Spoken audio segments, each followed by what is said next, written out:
So I lied to him. I have to admit, I lied. But this is what you have to do, and nobody will answer your emails. Like, there's no point asking the WHO or the UN or anyone any questions about this. I have to do these spy tactics. What this man told me is the plan and these guidelines. The plan and these guidelines is basically to mainstream trans healthcare in the public health system, which in Europe would look like you go to your ordinary doctor and you say, "Hi, I'm trans, can I have testosterone?" And your doctor says, "Yeah, sure, here you go, here's a prescription."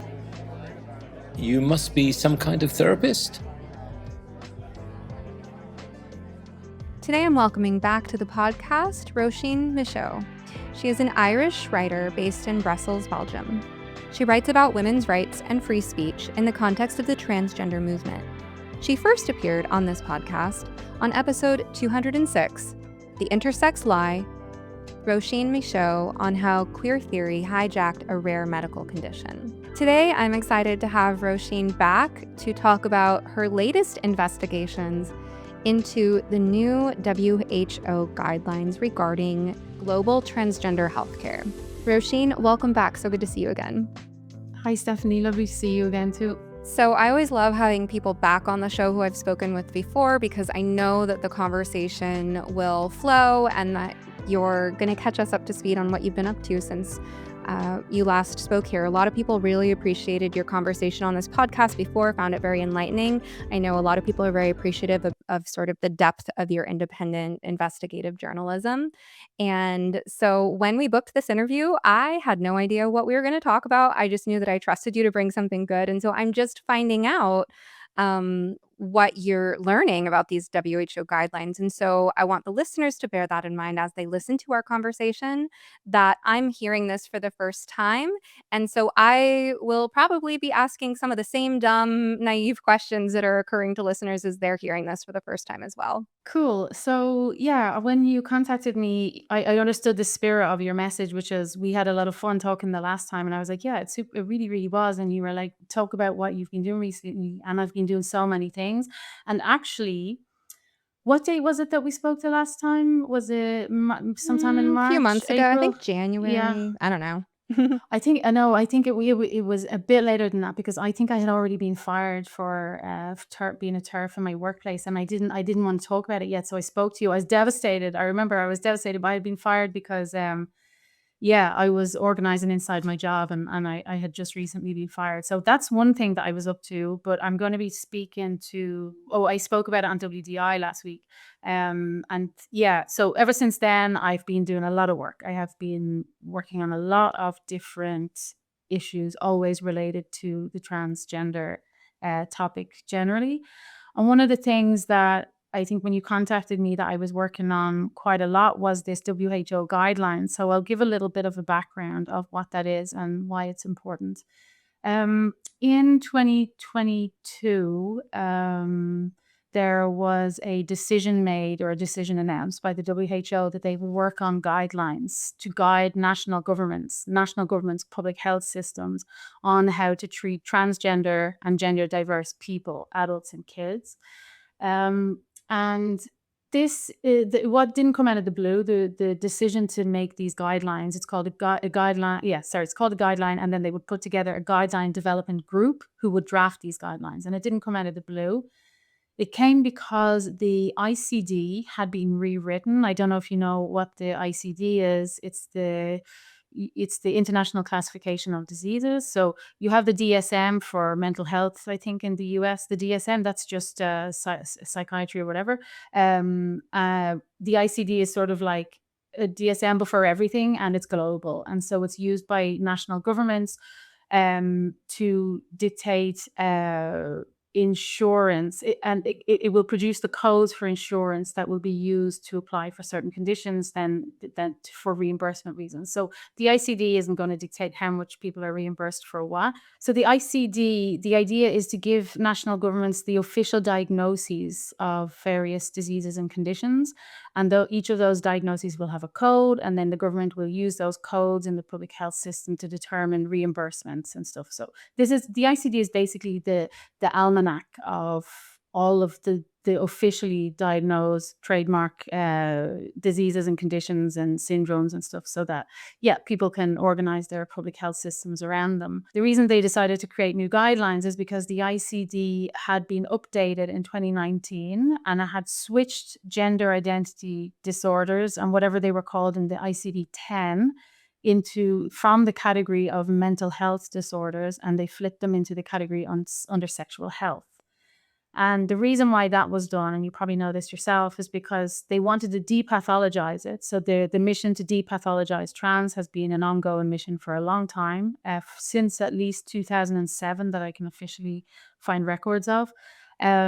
But it was finally depathologized, but that creates this conundrum for the transgender community, which is that how can you get health treatment, hormones, surgeries, etc., reimbursed in the health system if you don't have a health condition?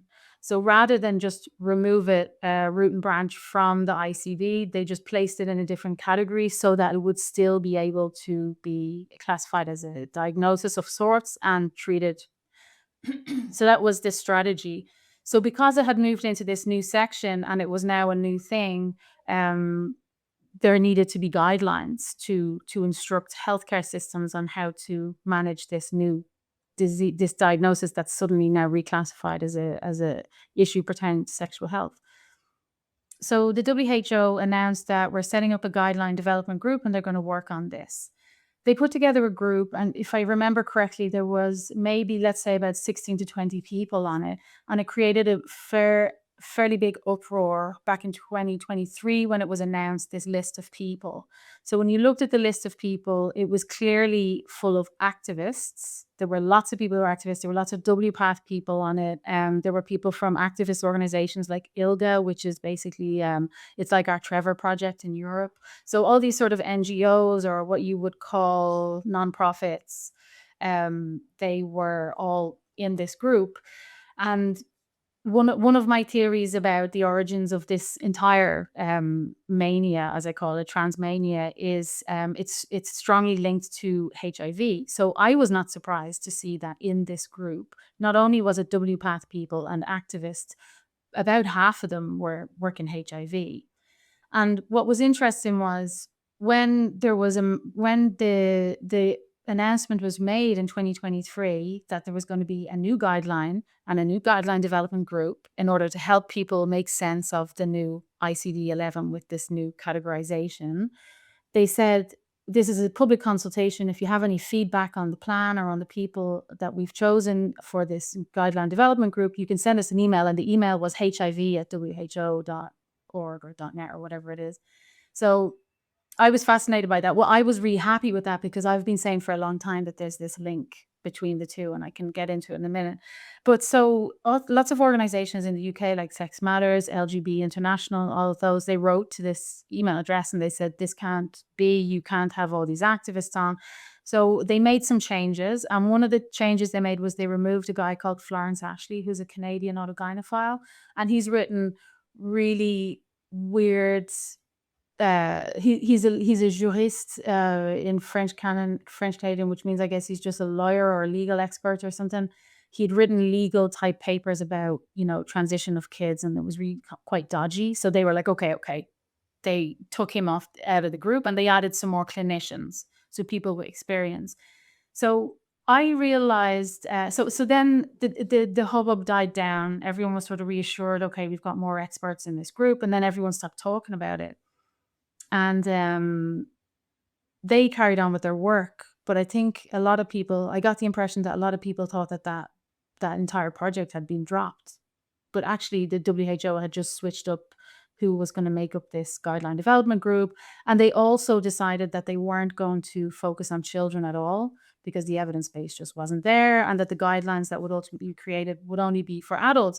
But I just remembered it there recently, and I was like, whatever happened to that group? Did that get abandoned? And I asked some other TERFs, and they said, oh no, that idea is gone. No, we fought that and we won. And I looked it up and I said, no, actually it's still ongoing, and actually it's due to be released any day now. So what is the plan in this group, and what are we going to get? And the reason why I care so much about this is because the propaganda coup that it's going to represent for activists to be able to say, can you imagine the press releases?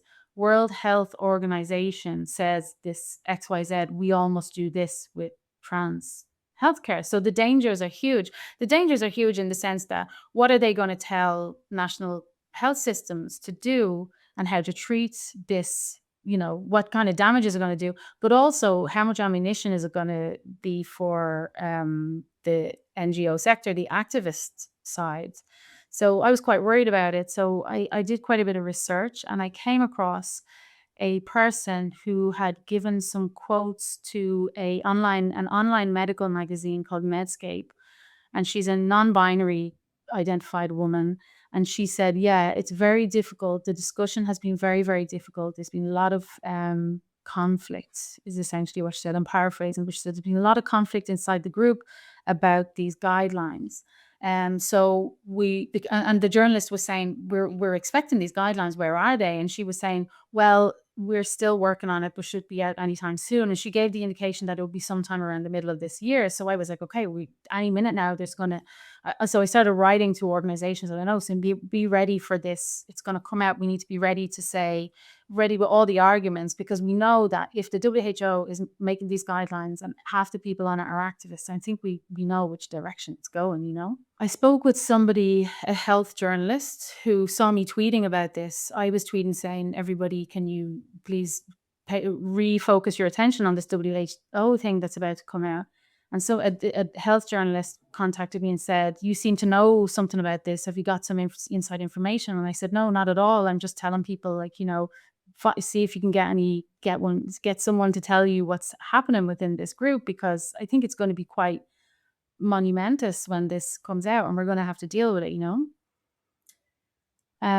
So I thought, how can I figure out what's going on? So I just looked up all the members of the group and I found the name of an Indian man. And I've spent a lot of time in India, and I have really good relationships with Indian people. And I just saw this Indian guy's name. I said, I'm just going to write to him and say, hi, I'm really interested in. So I lied to him. I have to admit, I lied, but this is what you have to do, and nobody will answer your emails. Like, there's no point asking the WHO or the UN or anyone any questions about this. I have to do these sort of spy tactics. So I wrote to him and I said, I'm setting up a sexual health clinic and I'm waiting for these WHO guidelines, and I'm interested in the Indian experience. So a little bit of background. India is home to one of these so-called third genders, which is a cultural phenomenon that doesn't exist outside of India. It exists in different forms, very similar forms in various places all around the world. So in Indonesia, you've got it. They're called waria. In Hawaii, you've got it. They're called mahu. In Mexico, they're called mushe. Um, what I've always suspected that it is a gay man. So what we would in the West culturally call a gay man, not accepted because he's not manly enough, he's not masculine, he's too feminine, unacceptable. And this, even without knowing they were all doing it independently, so many cultures independently found a solution for these effeminate gay men, which was to allow them to occupy a third role.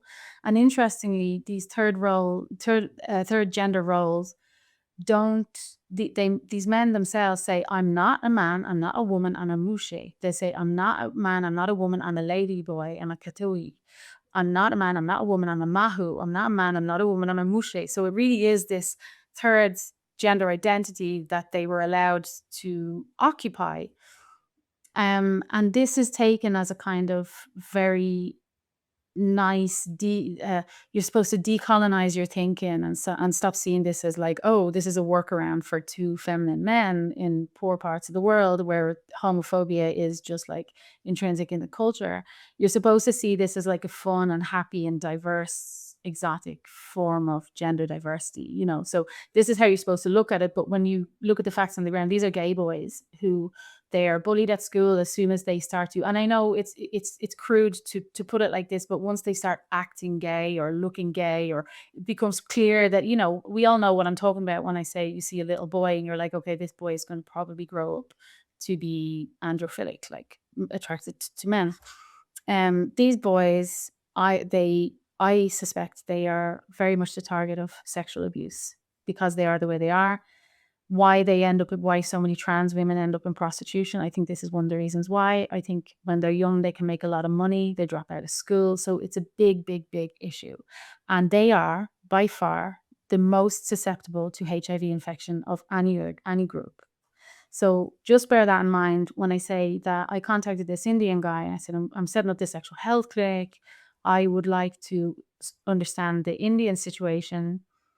The Indian situation is that they have mainstreamed hormones for trans women in with HIV clinics. So they combine the two things because the way that they can get these men to take their PrEP or to come and get tested or to take antiretrovirals is to offer something that they actually do want.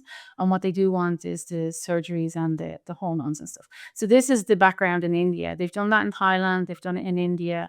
Those were the two pilot countries, as far as I know, because they've got big populations of these third gender. It turns out the Indian guy on the WHO's guideline development group, his son is a Hydra.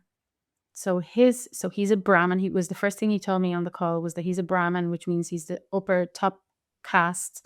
So he's a very fancy guy. And what he's trying to do, we spoke for a couple of hours. He spoke with me very, very openly about his situation and why he was getting involved in this. So he set up basically the W Path of India. He said it's called Pathy. We have one in Ireland as well.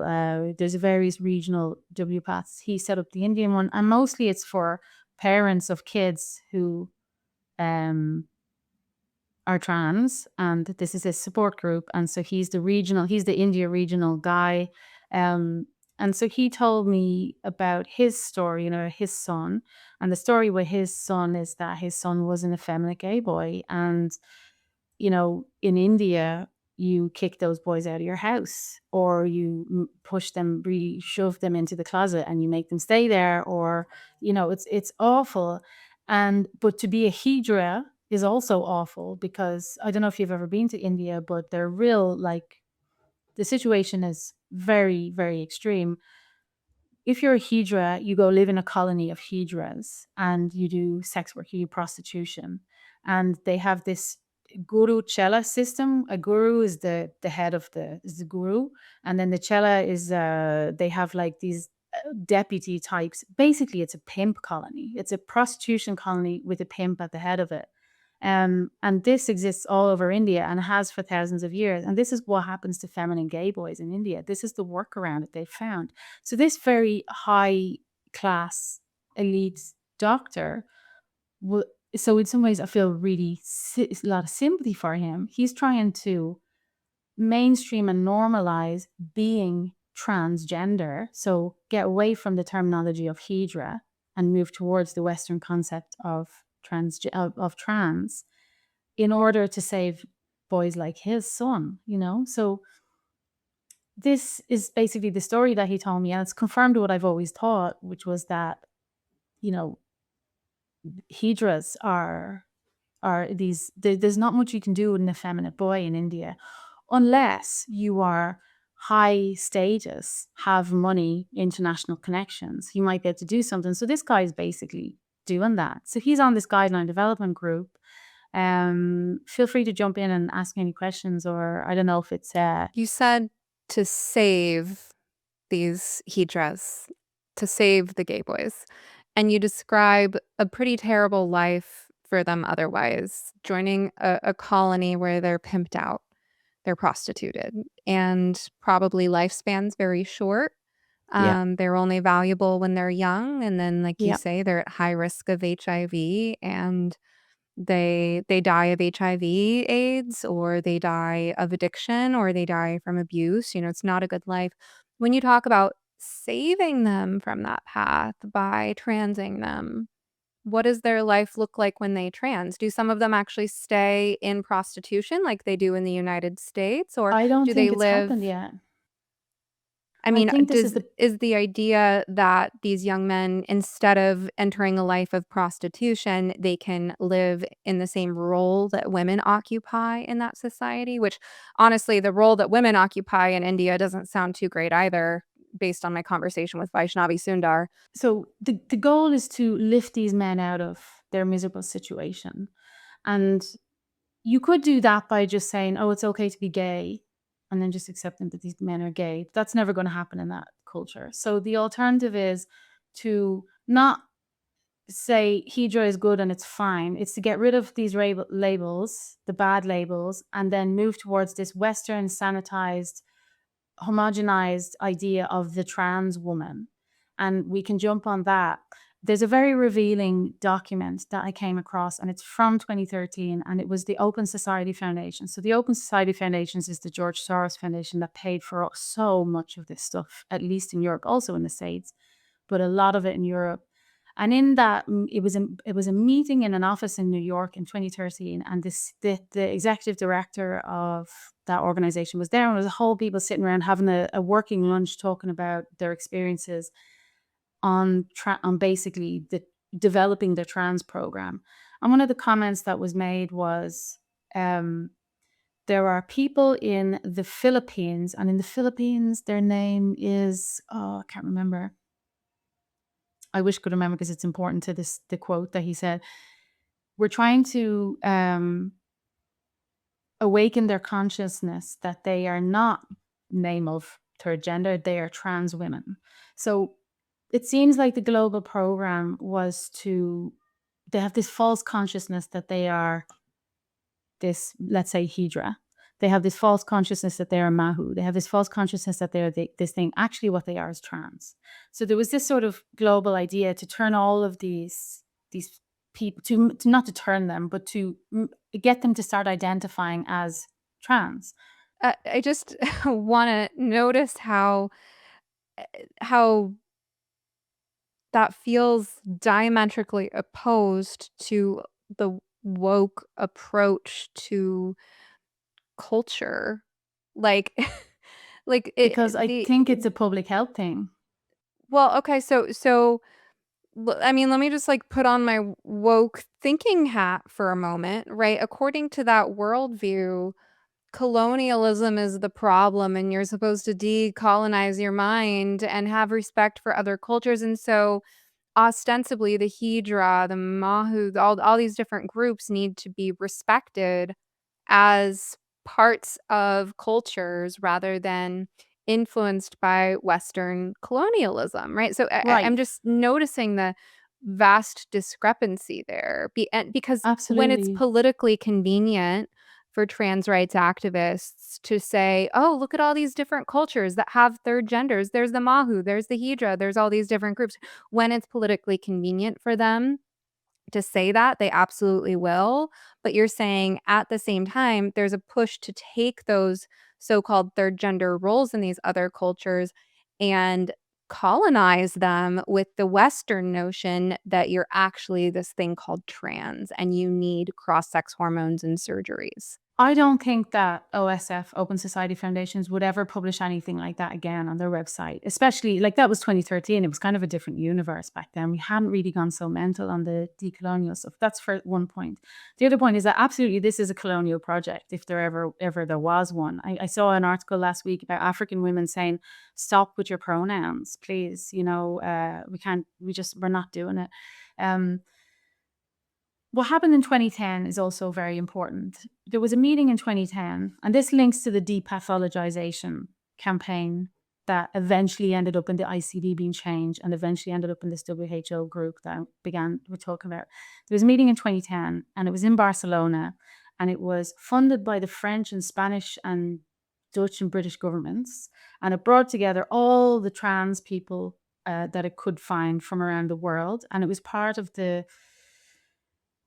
was like a 2 or 3 day conference, and there was a stop pathologizing trans march, and there was a this and that, various trans activities, mostly organized by French and Spanish prostitutes, male transsexual prostitutes from Latin America, who were protesting against the fact that they have to go through psychiatric. Sorry, I'm giving too many details there. A lot of these men, they had to go through psychiatric gatekeeping before they could get their hormones and stuff. And this was a big problem for them. The governments were willing to help them because a lot of them have HIV. So that's why the French government, the development budget of the Norwegian government is going towards this mega conference in Barcelona to gather all these third genders from all around the room.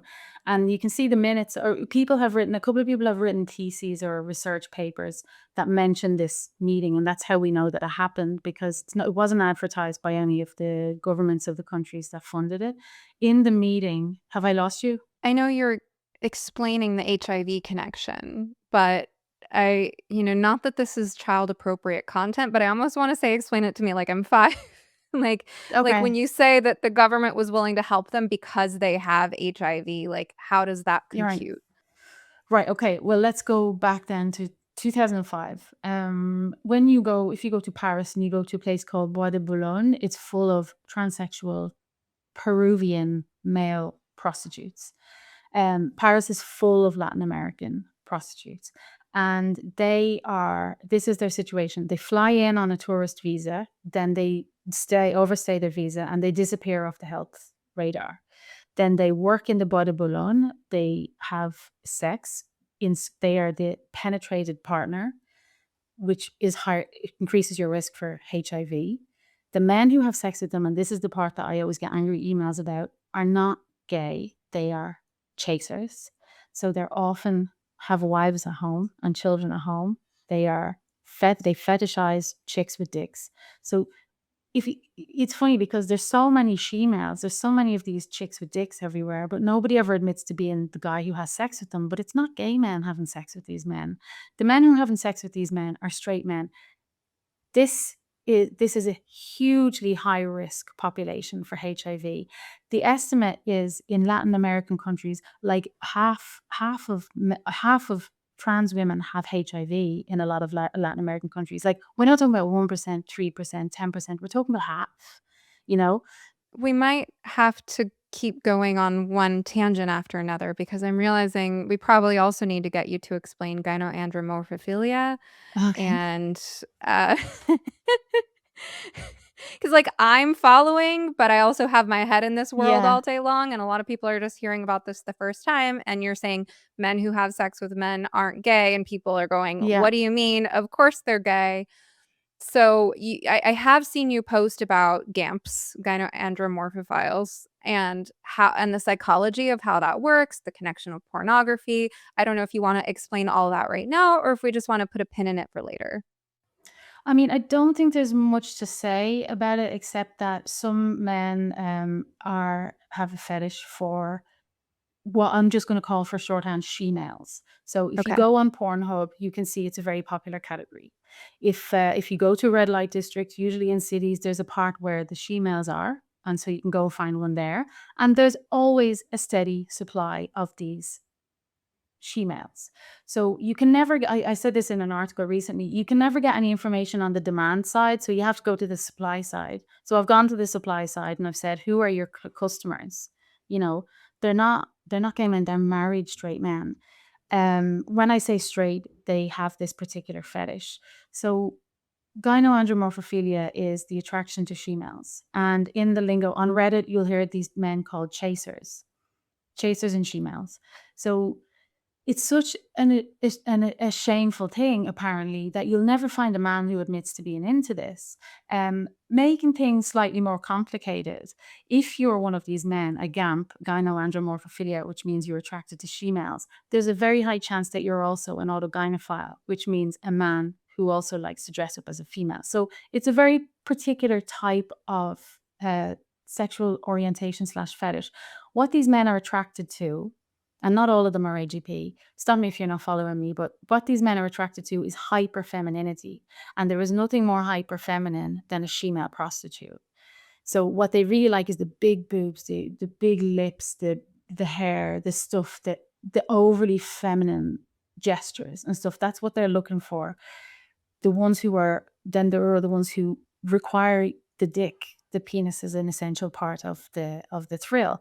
And you'll notice that if you look at HIV research, they don't talk about gay men and straight men. They talk about men who have sex with men, because lots of men have sex with other men, even though they're not attracted to men. They have sex with men in prison or in circumstances, or a lot of young men would do that. But there's also a category called men who have sex with transgender women. And this is the chasers. And they're a very important cohorts in HIV research, because it's not because epidemiology deals with networks. So the network, the gay men network is one network, but the network of straight guys, of gamps having sex with she-males is a completely different network. And the big risk, and this used to be spoken about, but it's stigmatizing, so we're not really supposed to talk about it. They are a bridge population because they can spread HIV to the general population. And via their wives and stuff, and via their female sexual partners, via female prostitutes that they have sex with. So when people talk about the most marginalized community, you see this all the time in trans activist communications, the most marginalized people in society. That originally was used to describe this very, very marginalized group of society. So I'll give you the typical trajectory of a feminine Brazilian boy over the last 20, 30, 40, 50 years. A young Brazilian boy, he starts to show feminine traits in school. It becomes a problem. He starts getting bullied. It makes it very difficult for him to go to school. People are calling him a girl, girly, all this stuff. It's a very macho society. He starts to get hit on. So this is a thing that we don't talk about enough. Young gay men attract sexual abuse from men, whether gay or straight. It happens both. This is a very common occurrence. They can make a lot of money in prostitution, so they kind of get enticed into it. The money is really good when you're young, which is disgusting, but it's the truth. In order to make the money, they quickly realize that you can take hormones, you can buy the pill, you can get injections of estrogen, and then you start to grow breasts. But as soon as you start to grow breasts, you get bullied more at school, so you quit school. So you drop out of school, essentially. So you've got these teenage male prostitutes living on the streets and taking drugs, completely off the health radar, because they'll go into the hospital and it's like, what have you, the state that you're in, you live rough, like your family have kicked you out of the village. They're really the most marginalized people in all of society. So every time I see that phrase, I think of those boys, because that's a reality. And it's the same reality all over the world, except where we live in the West, where we're very lucky, except perhaps Black Americans in the US.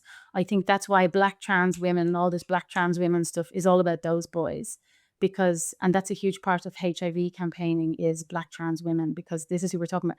Black boys from conservative families who are too gay, who end up getting sort of roped into this as well. Marsha P. Johnson was a typical example. He was a gay guy who made money, and sometimes dressed up as a woman because he was probably prostituting himself, and doing the she-male thing would make them more money. And a note on that as well, like some of these gay boys do have dysphoria. It's not that common, but it happens, because I've read a lot of research papers on this. Sometimes they'll have dysphoria, but they don't ever get rid of their penises. And the reason is because that's the huge part of their appeal to their clients, to their boyfriends. And when you see a story about a trans woman has been murdered, it gets blamed on TERFs. It gets blamed on people like us who were talking about gender affirming care for kids and stuff. It's always their partners or their clients. It's always the punter or their boyfriend, the on again, off again boyfriends and punters who are sometimes the same person. That's who murders them, because they are generally crazy people by the sounds of it. So those are this population of boys and men is extremely vulnerable. In Paris and in Spain, more than any other country, maybe Italy, back in the early 2000s, these men were starting to organize because they wanted certain things. Their situation was bad. They had to jump through all kinds of hoops to get a diagnosis of gender dysphoria in order to get their estrogen, in order to get surgery if they wanted it, electrolysis or breast implants or whatever. And they also said that they part of that was saying we want legal gender recognition and we want it to be easier than it currently is, and et cetera, et cetera. So they protested against that. It started in earnest in about 2005, and it was completely intertwined with HIV activism. HIV public health issues. The French had just discovered that HIV among trans women was sky high, and that had come from studies that had been done on American trans women. finding that like this population, oh my God, if we want to get a grip on HIV, we need to start separating this group out and start doing something about it. So suddenly you had two causes. You had a public health issue, and then you had trans rights, and they got married in those years, starting from around 2005 in France and Spain, especially. So there was a group in Paris that used to go out on the streets and protest for depathologization, better access to HIV. This. They made all these claims or demands. And then Barcelona started to realize they also had loads of similar men in same situations. Again, a lot of these men are off grid, so they can't really. They're not in the health system. A lot of them are there illegally. All this stuff, like they're really down and out. Like it's really serious when they say it's a vulnerable group. So they sort of got together, start organizing, and what they did was they said, let's have a trans depathologization campaign. The Spanish government relented and introduced a softer, easier, better gender recognition and medical pathway, but it wasn't enough. It didn't go far enough because it still had some gatekeeping, but also it didn't include trans women who weren't legally on the Spanish territory. And it was like, basically, they're all illegal, so it's not going to fix the problem. So they kept protesting. Meanwhile, as I said, we've established that HIV is a huge problem in this population. We don't say it in the press. We don't put a press releases from the WHO saying, "Oh, we figured out who's like this huge teeming network of infection." You don't do that because the stigmatization was established. The stigmatizing of the disease is the thing that's stopping the disease from being cured. Because the more you stigmatize people, the harder it is for them to say, "I've got this disease." Maybe that's why what you were telling me earlier, it's treated as separately in American health data. It's this huge stigma attached to HIV. I don't know that there's any other disease in our lifetimes that has the same stigma. I don't think so. I mean, and it's connected to sex, it's connected to being gay, which is taboo, all this stuff. So there was a recognition that we can't shout from the rooftops about the fact that this group is at high risk, but we need to start working on doing something about it. So it was in about 2010 that, a lot of governments said, right, we are happy to start funding trans organizations because what you need is better situation, better, maybe health checks. There's a whole sort of, you have a bunch of demands, we have some public health requirements, let's work together and do this. Because what had been happening up until that point was money for HIV was going to LGBTIQ groups, and the trans people felt that's not reaching us. So they wanted to create their own trans groups, but they needed money, they needed all that. So in order to get the money, they had to have a constituency. So who's our constituency? So that required saying to the Fafafines and the Mahus and the Mushes and the Warias and the Hydras and all, you're the constituency. We are the constituency. So they got them all together and said, we are this group that needs the help very much so from the Bill Gates Global Fund, because Bill Gates was also, his organization, which fights TB, malaria, HIV, and AIDS, was starting to realize that also it's not just gay people. There's actually this whole entire other network of trans-identified people. They're called different things in different places, but all those people are a high risk of HIV, and we need to get them on the radar. So there was money was going to come, but who was it going to go to? How do we organize this group of people? And somehow they set up an organization. They go to Barcelona and they try to get an agreement where they get the money from various organizations to channel them to trans people. But the only way they can do that is if they have a dedicated trans organization. So trans organization has been set up. It's called GATE.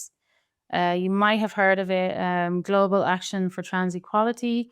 Was started by two trans masked lesbians, one in Germany, one in Argentina.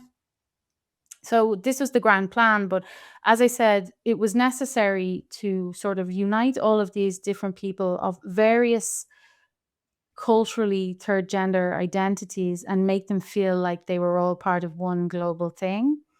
And how they did that was they had to just had to hash it out at this meeting. And I've written about this elsewhere. There was resistance from the old. So it's just really funny that anyone thinks that there was any effort expended by national governments or international institutions like the WHO to help transvestite cross-dressers in the West. Like, the idea that any of this was propelled by those people is just silly, but they were there. They were there, but the problem was transsexual male prostitutes in European cities and all over the world who were vectors for HIV. And that was the issue. That was what got the governments involved. That's what got the public health authorities involved. That's what got the money involved. That's what got Bill Gates involved.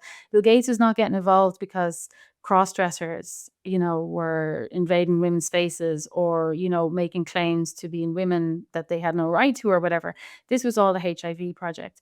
So you have some discussion about it in some papers I found online, and where the transsexuals, the old school English transvestites, objected to this depathologization because they saw themselves as really fully, properly having gender identity disorder, a proper condition that they could use to explain to their family members that they weren't perverts. They had this particular mental illness. So they were afraid of losing rights that they had fought for in the courts, if you see what I mean, by depathologizing everything.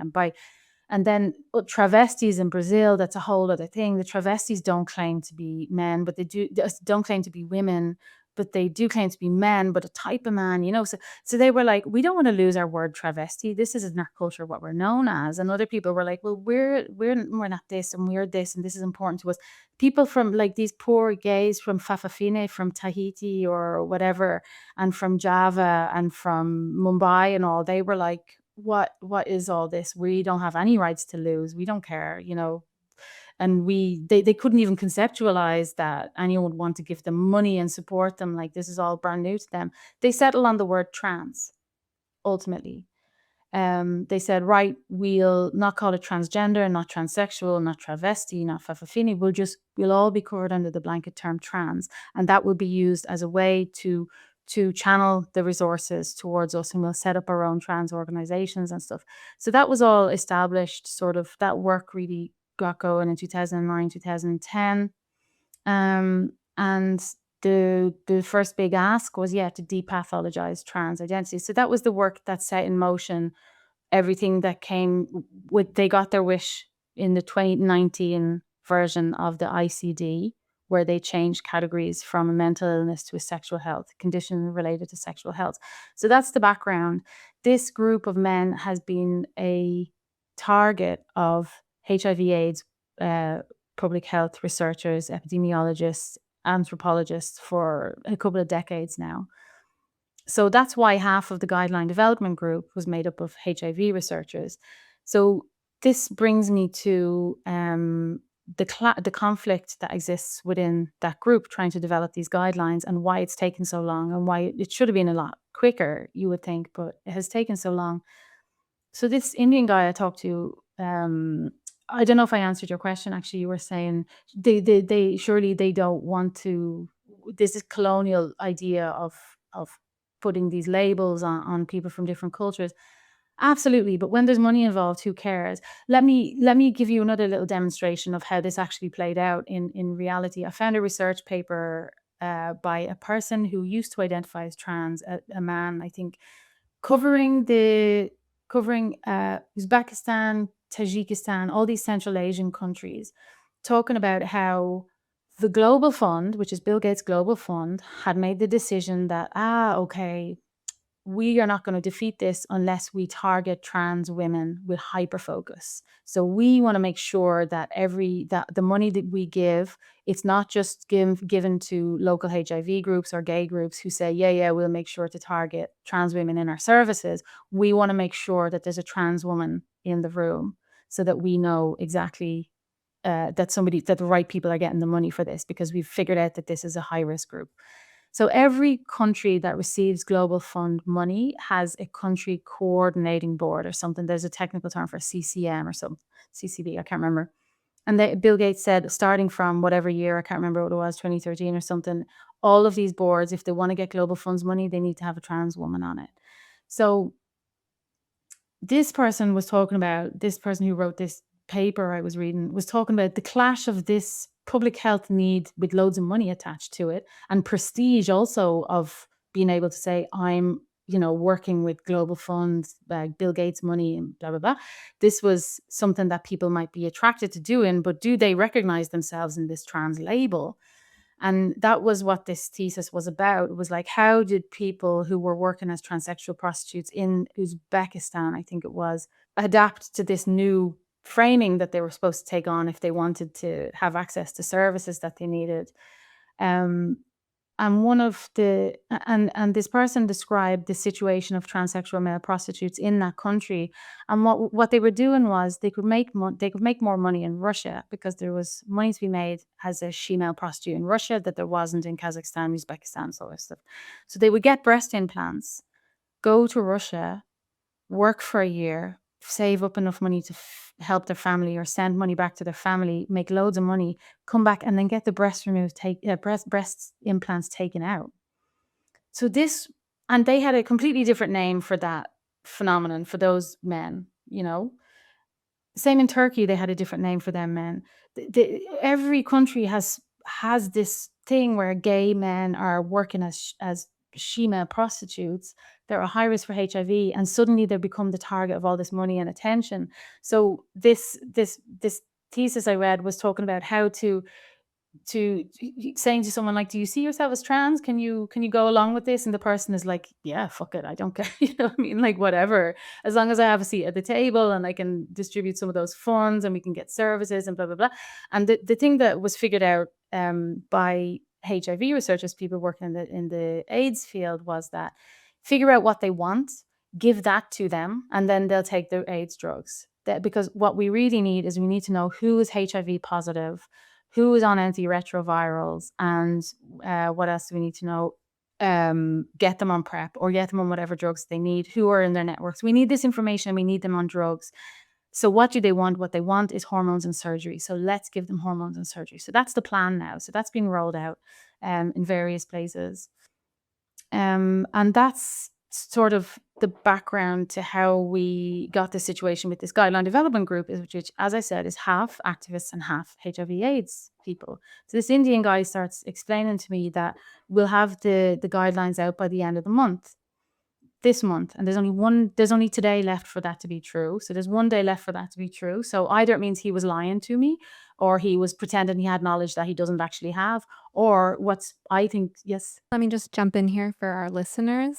Oh, We're sorry. recording this at the end of June, and this episode is going to be released mid to late July. So that's the Okay. context here for listeners. Yeah, so there's so I was told it will be out by the end of June. And as I said, I'm worried about these guidelines because it's going to be a real activist cudgel that's going to be used against all the progress that's been made elsewhere. I suspect that maybe the WPATH lawsuit might be holding up the release, because it's going to be very weird to have this. There's been this big news blast about the WPATH news lawsuit, and then suddenly for the WHO to come out and say, okay, everybody, marble this through your entire public health system, because that's what this man told me is the plan in these guidelines. The plan in these guidelines is, sorry, I have a piece of paper here that I wrote it down before I got here, basically to mainstream trans healthcare in the public health system, which in Europe would look like you go to your ordinary doctor and you say, hi, I'm trans, can I have testosterone? And your doctor says, yeah, sure, here you go, here's your prescription. The second thing is set up education for public health people, professionals, which including knowledge hubs and knowledge centers and places where you can go to get resources to figure out how to do this.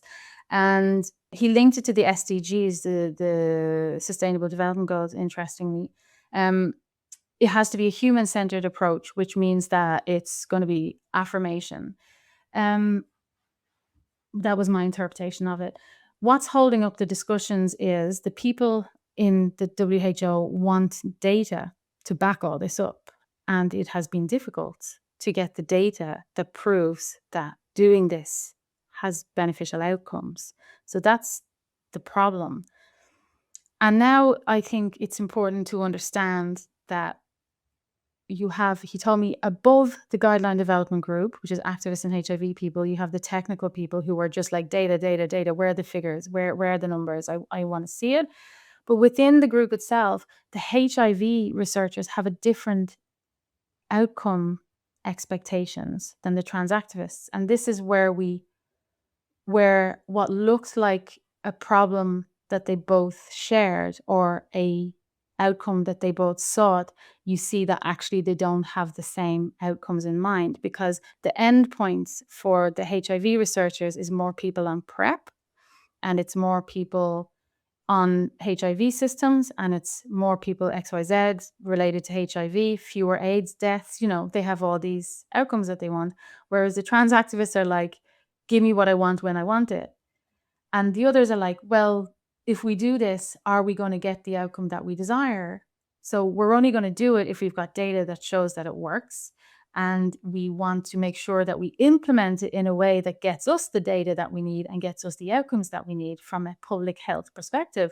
Whereas the trans mask, NBs, and transvestites part of the group are just like, no, just give me hormones. Just give us hormones. That's the whole principle. Like, that's the entire mission, is give me what I want because I said so. And there you start to see like, oh, this coalition, this collaboration that started over a decade ago, where they said, oh, we have the same aims. Actually, you want to improve the lives of trans people. So do we, because we have a public health mission. Whereas the activists are just like, I'm a narcissist who wants to force everybody to pretend I'm the opposite sex because it's my personality. And now I think that's why the discussion has been so difficult. And so this Indian guy hinted that to me by saying that, oh, they're very obsessed with data and they want figures and they want numbers and they're very technical and all this stuff, where we just say, roll it out and we'll get the data after we roll it out. So the trans activists in this group are saying, basically, implement the whole system, and then we will they will use that as the experiment, essentially, to decide whether or not this works to achieve your goals. Because once it's rolled out, the activists have achieved their goals, which is give me what I want when I want. So that's what we're waiting. We're waiting for it to be released now. And I suspect maybe the WPATH news is part of the reason why it hasn't been dropped yet.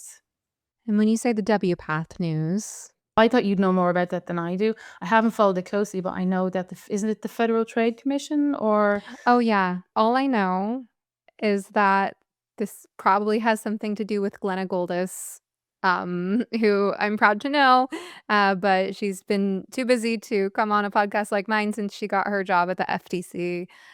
So yeah, I know the FTC is suing WPATH, but I don't know the details there.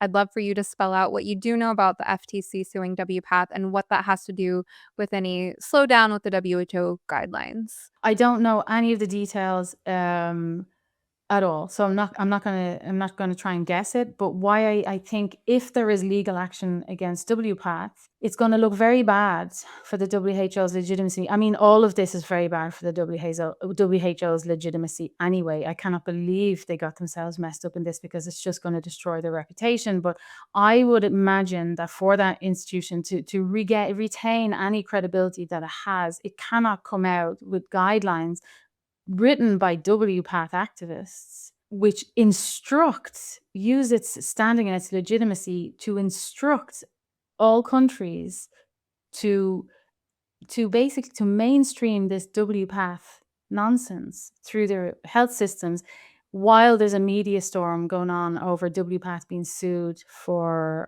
if I understand correctly, it's essentially consumer fraud, because that's Glenna's thing, isn't it?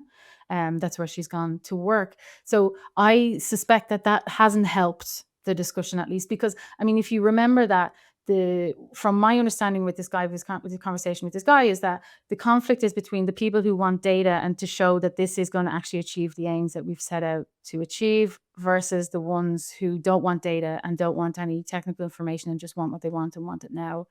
If it's about the lack of data or the lack of evidence or something like that, then, I mean, don't forget, they just moved it from one category of the book into another category of the book. They didn't work very hard on that was due to activist pressure and a realignment. It wasn't all based on the data, robust data that shows that this is a good thing that you should do and it has good outcomes. So they just moved the category of it, and now they're going to retrofit that decision with the data, and they don't have it because it's trash, like, as we all know. So I think the difficulty now is with everything going on with WPATH, like, maybe it will nuke the whole thing. That's what I would like to find out about. I would like to hear. With regard to the ICD reclassification, I think we're on ICD 11 now, right? Yes. Okay. So, the ICD is, as I understand it, is updated more frequently than the DSM because here in the United States, we're only on DSM-5, we're on ICD-11. ICD is obviously a lot more comprehensive and global than the DSM. Um, but when you say that gender issues have been reclassified from the psychiatric to the sexual health category, do you mean, is it listed specifically as gender dysphoria, or are we talking some other diagnosis? Because I know now there's a push to use the term gender incongruence. It's gender incongruence in the new classification. Okay. Gender incongruence of childhood at least is in there. But I could just look it up. Will you? I don't really know anything more than just it's been reclassified. So laying this out for the layperson who's just hearing this stuff for the first time, in the International Classification of Diseases, uh, gender incongruence, meaning a mismatch between the person's sexed body and their subjective sense of gender, whatever that means, right, is considered a sexual health condition. And I wonder about how this intersects with some of the stuff that we've talked about on this podcast with people like Travis Morell and Eitan Heim, who have done good work exposing the insurance fraud aspect of things. So, for example, and this is another thing that Glenna's going after as well, I believe, that there's a lot of fraudulent billing in the United States. So, for example, billing for endocrine disorder, right? Someone doesn't have an endocrine disorder, right? They might have perfectly normal levels of the hormones consistent with their natal sex, but they are diagnosed with endocrine disorder by a gender clinic, and then the gender clinic effectively prescribes drugs that induce an endocrine disorder in that person. But the reason that they are doing the mental gymnastics of calling it an endocrine disorder is because they hold the metaphysical belief that this woman is really a man is a woman, vice versa, right? This person is actually this other thing. And therefore, their sex hormones are wrong for their sex. Right. So there's a lot of mental gymnastics and linguistic sleight of hand going on behind this stuff, but they're billing for diagnoses like gender incongruence, endocrine disorder. They treat so when they talk about mastectomies for girls, those are being billed as breast reductions, or I've seen them they're billed being as called. scar repair. Interesting. Okay. And then there's labeling it gynecomastia, right? So if a male, so it's all backwards, right? So when a man or boy takes estrogen, usually in combination with something like spironolactone and maybe progesterone, it can induce iatrogenic gynecomastia, right? So it can induce growth of breast tissue, which is not to say mammary glands, right? It's to say fat in the chest region.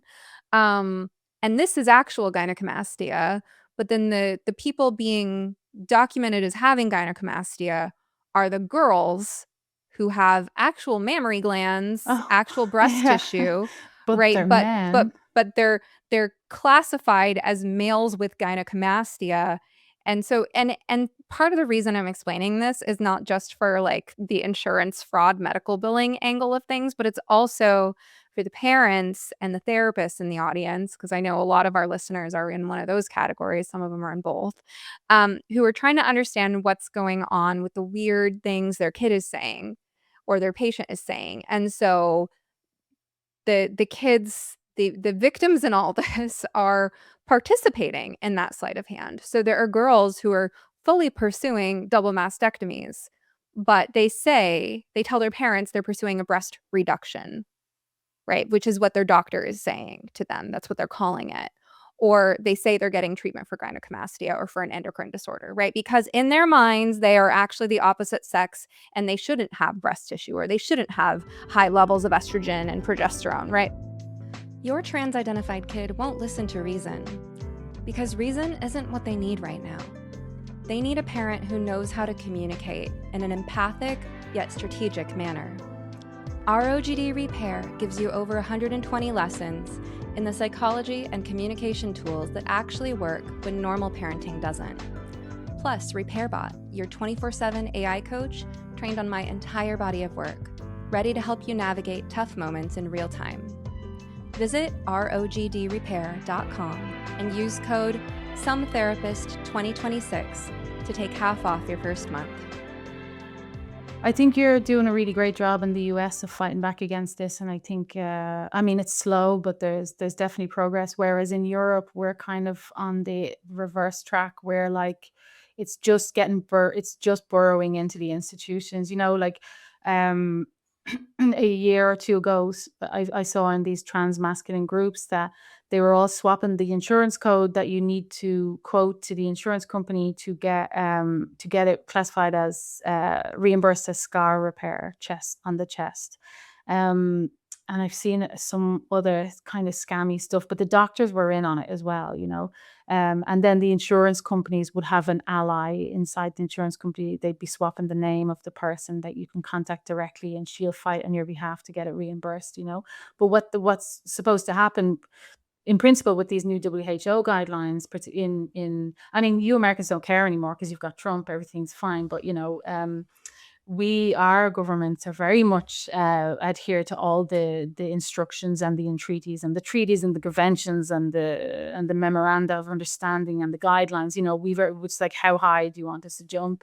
So yeah, we're not getting away from this anytime soon.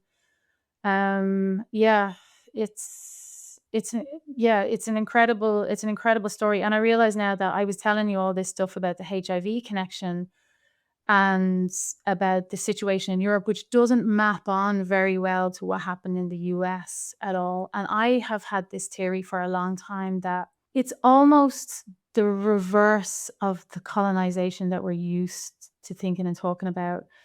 So just to take my country, Ireland, the only trans people we had in Ireland were your classic cross-dressing transvestite autogynephilic guy. You know, he decided when he was in his 40s that he wanted to cross-dress, they couldn't hold it in anymore, and then he went out. That was the only trans profile that existed in the country. And then all of a sudden, you had this push for trans rights, and then suddenly there was this international pressure on Ireland to introduce legal gender recognition. And what the original transsexuals wanted was definitely to maintain this diagnosis that they had, that they were what they said, that they had this condition that made them different. And so I think it was really useful for them to understand themselves and also to be able to explain to their boss, I've got a condition, it's in the ICD, and I get treated for it, it's called dysphoria, blah, blah, blah. They were a bit wary of this, all these new young women with short hair saying, oh, get rid of all that, and the gatekeeping and the diagnoses and the labels and the this and the that. And they were sort of like, well, how will people know then that we've got this special condition and we're not just transvestite cross-dressers, which is kind of what they were. There was a resistance to it. But why did this resistance come to Ireland? And immediately we got sex self-ID, which is self-declared self-ID, which is the most extreme version of it. This is not long after Ireland had sort of shook the Catholic Church off its back. You know, it was just really, really bizarre, sped up. And what I sometimes think is, it's not that. And also, it's important to note for American listeners that Barack Obama's LGBTIQ foreign policy, which he launched in 2009, 2010, which was commandeered by Hillary Clinton as she was the Department of State, that all kicked off. This is what they used to call on 4chan. I don't know if you know what 4chan is, but it's like this awful website where people say very rude things. Global homo. So global homo came from 4chan. And essentially what it was describing this turn in American foreign policy where Obama was like, right, that's it. We're going all in on gay shit all over the world. So USAID started funding all this stuff. So USAID goes out into the world to say, we are going to improve the lives of, this is one of Barack Obama's, it was a values thing, you know, but it was also related to public health. It was also related to the HIV issue. But it was related to the HIV issue in the sense that gay men are overrepresented in HIV stats. And the worst thing you can do is do what Uganda did, which was criminalize homosexuality. Because if you criminalize homosexuality and then you have an open sore on your regions, a gay man might have an open sore somewhere, he's not going to go to the doctor and say, I've got this open sore, because the doctor's going to say, where did you get it? How did you get it? Because he'll be put in prison for life for being gay. So you send it underground. You send HIV, AIDS, gay people underground if you criminalize it. And that's why Barack Obama, it was very noble intentions, wanted to fix this problem of the criminalization of gay people, because it was not doing, as a values thing, as I said, but it was not doing any favors to the public health mission of ending AIDS, which was really ramping up. That mission was really ramping up when he got into office. So he was a trendsetter. He set the benchmark for everyone else. But what happens is, when you go into the rest of the world, outside of America and outside of Europe and outside the Anglosphere or whatever, when you encounter what we call gay, is what is actually trans or gender diverse. Because, as I was saying earlier, these men occupy these different roles in society. There is no village people in Senegal. There is no gay clubs. These are men who are sometimes living as women, or they're very much in the closet or whatever.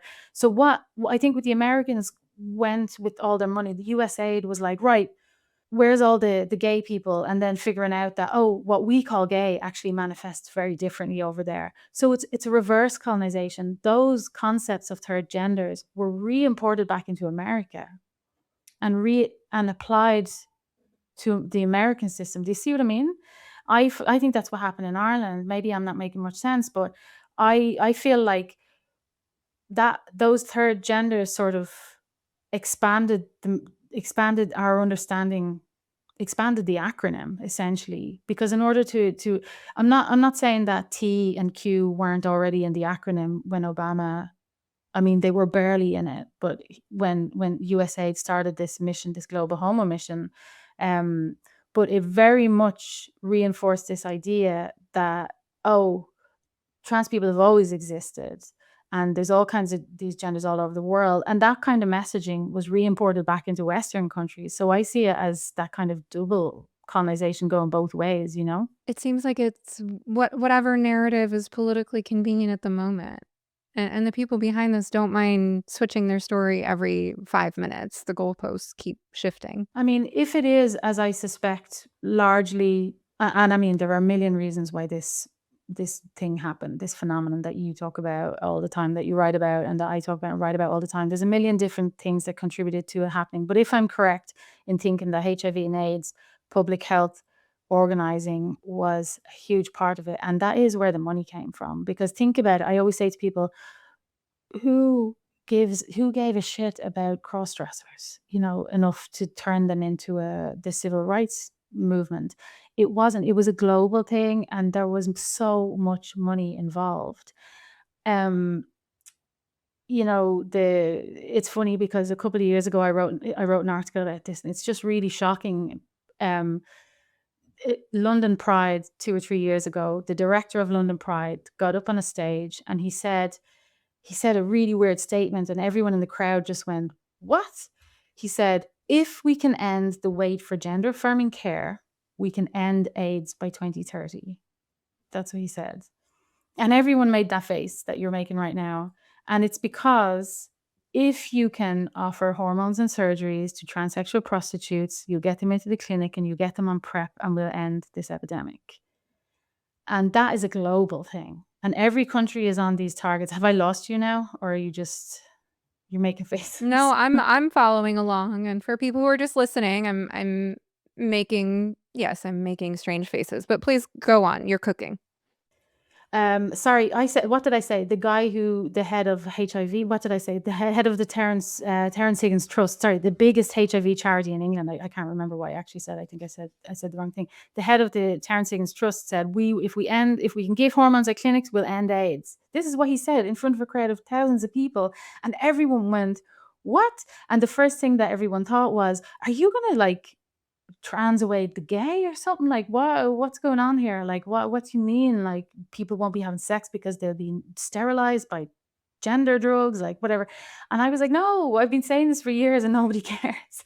It's because the way to get female prostitutes into the clinic is by giving to get on the AIDS drugs, you give them the thing that they want. And one of the other things that now this has been a global goal for many, many years, and it's written everywhere in every UN AIDS document you'll ever read. It's in there. It's plain as day. It's black and white. It's clear. Couldn't be any clearer.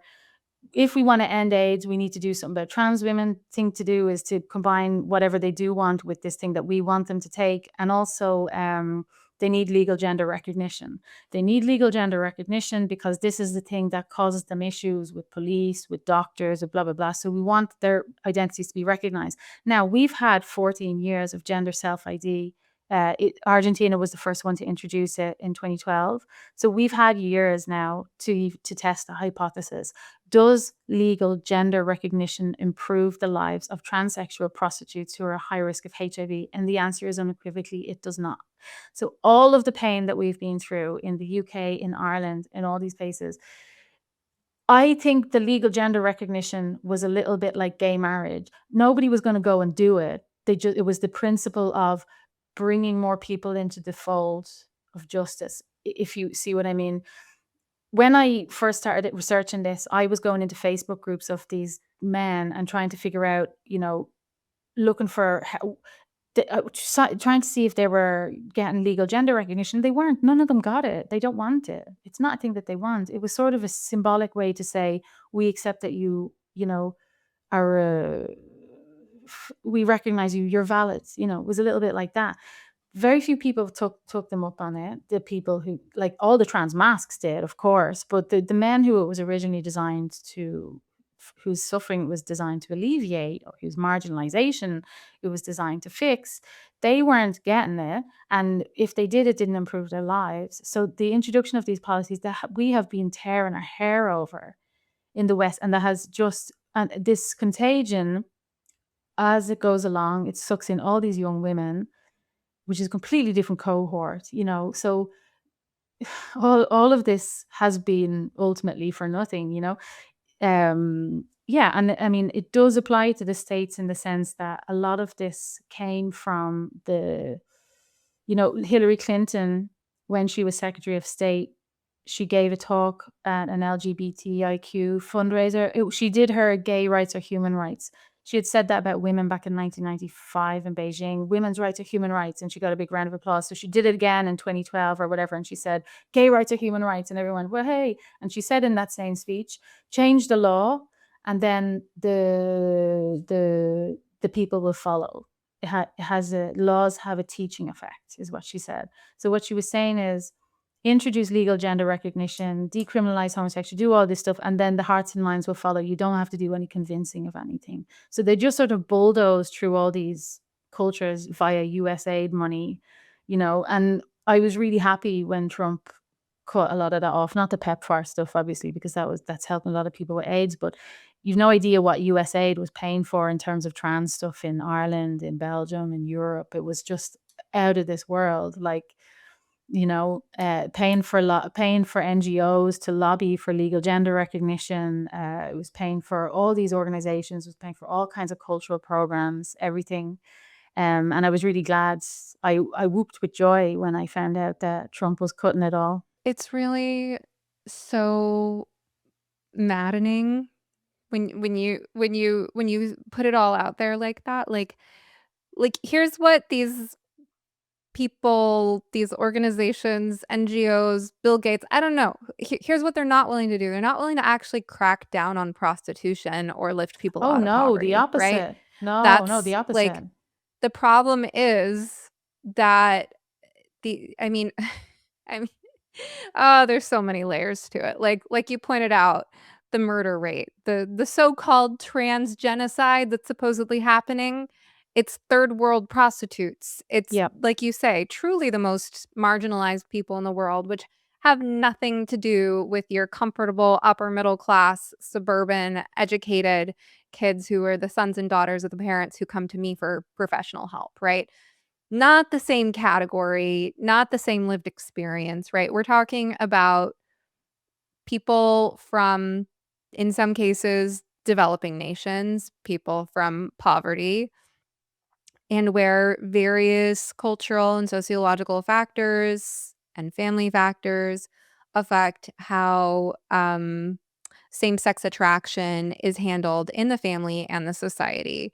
And so these young people with very little money, very little social support, very little access to healthcare end up turning to a life of crime that makes them marginalized, that exposes them to disease risk. I mean, we're talking about a unique set of problems here that some people in the world are really facing.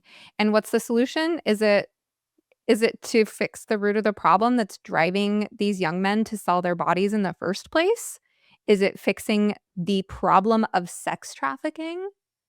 No, it's not any of that. It's, well, people are going to do this, and it feels like the global elite are benefiting from it continuing to go on because, like you say, there's no accountability on the buyer side, right? We don't know who these men are who are visiting these prostitutes and paying for their services, right? But what do they have to do with the global elite? Maybe there's some overlap there, right? So it's like they want the problem to continue, but then make it look like they're doing something about it. And so the solution is you continue allowing these young men to live these tragic lives, but you say, hey, we can get them on PrEP if we give them a free donut, HRT, right? It's the principle of harm reduction. And Yeah. so that's why these same organizations, they have a list of asks that they claim is going to end AIDS. And if I told, they would make your hair stand on end. I know we've talked for a long time and you probably want to get rid of me now because I've said so much, but I would just like to point out some of the other policies that are so Please bananas. do. So everyone's on a mission to end HIV/AIDS, end HIV/AIDS. It's the deadlines are approaching. In 2023, the International Commission of Jurists put out a document that was really controversial because it contains some really weird recommendations on how to end AIDS, and some of them are just bananas, the ones that we were talking about. And they called them the March. Oh, they called them the March 8 Principles, International Women's Day. Awful.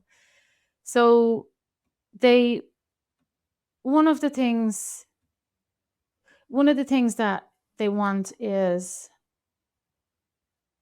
no one can be made criminally liable for knowingly passing on HIV to someone else. So that's the logic. I've read it. I have to keep reading. Every time I read it, I have to read it again. Nobody should be held criminally liable on the basis of conduct alleged to be harmful to their own pregnancy, transmitting HIV to their fetus. There was something in about children having sex with each other. They shouldn't be criminalized either. And it was worded in a way that kicked off a storm and drew attention to the document. But I think what they were saying, this is what they said. In this, the enforcement of criminal law should reflect the rights and capacity of persons under 18 of age to make decisions about engaging in consensual sexual conduct and the right to be heard in matters concerning them. Pursuant to their evolving capacities and progressive autonomy, persons under 18 years of age should participate in decisions affecting them with due regard to their age, maturity, and best interest, which sounded to a lot of people like, wait, they can make decisions to have sex with people who are who are adults. So it kicked off a storm, but next thing, the exchange of sex. So it just shows you like decriminalize everything with this mission to end HIV/AIDS. And this, I keep calling it they're going to end AIDS, but what are we going to have lost in the meantime? Like sex work, the exchange of sexual services between consenting adults for money, goods, and services, advertising, sharing of premises, basically brothels. None of this cannot be criminalized. May not prescribe the conduct of third parties directly or indirectly for receipt of financial or material benefit. Pimps, so legalize pimping. You cannot, HIV non-disclosure, decriminalize drug I'm sorry, use. what are you reading from? Sorry. So the International Commission of Jurists, which is aligned with UN/AIDS, it's one of these. They get involved in international court cases. They helped organize the Yogyakarta Principles. They're one of these organizations that advocate for all these progressive causes, and it's basically progressive lawyers from around the world all join up and say, how can we do progressive things together? So in 2023, on the 8th of March, they released the 8th of March Principles. And the 8th of March is Women's Day, which is extra insulting. And the reason I brought it up is because you were saying like, look at all the ways that look at their methods, the methods to end AIDS are so destructive. So they're like, let kids have sex. It didn't say, with whom. It says, don't criminalize someone for not disclosing that they have HIV before they have sex with someone. Legalize all drugs, legalize prostitution, legalize pimping. And the mad story I want to tell you was in France. So European countries have largely all signed on to this deal that if you find out that an asylum seeker, a refugee, so somebody who's not allowed to be in the country, somebody has no right to stay in the country, if you find that they are HIV positive, they have the right to stay. Because the reason they have the right to stay is because then they get on treatment.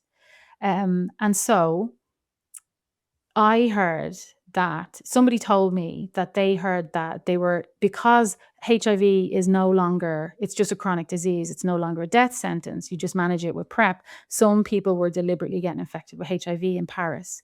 There was a way of doing it. And as a result, they were able to stay in France forever as long as they kept going to the clinic to get their PrEP. But wait, it gets worse. Then so I started looking into this to see if it was true. And I found a story of a guy from who was living in France for years, and he had AIDS. And what he was doing was refugees would arrive in the country, they would pay him huge sums of money, they would give him their demand for HIV tests, and he would go to the hospital on their behalf, and he would get tested, and he would be shown to have HIV, and they would get to stay in the country for free. And he did that for hundreds of people until they figured out that this was the same guy's blood. So this guy who was infected with HIV was going into hospitals on behalf of other people, and he had a female accomplice who was doing it for females, and he got put in prison. So I'm just to illustrate the perverse incentives that have in this mission. The incentives are so messed up. And that list of things you read that they're advocating for, it's really hard to make the case that that is going to fix anything. I think I should explain to our audience that thing I was explaining to you before we started recording.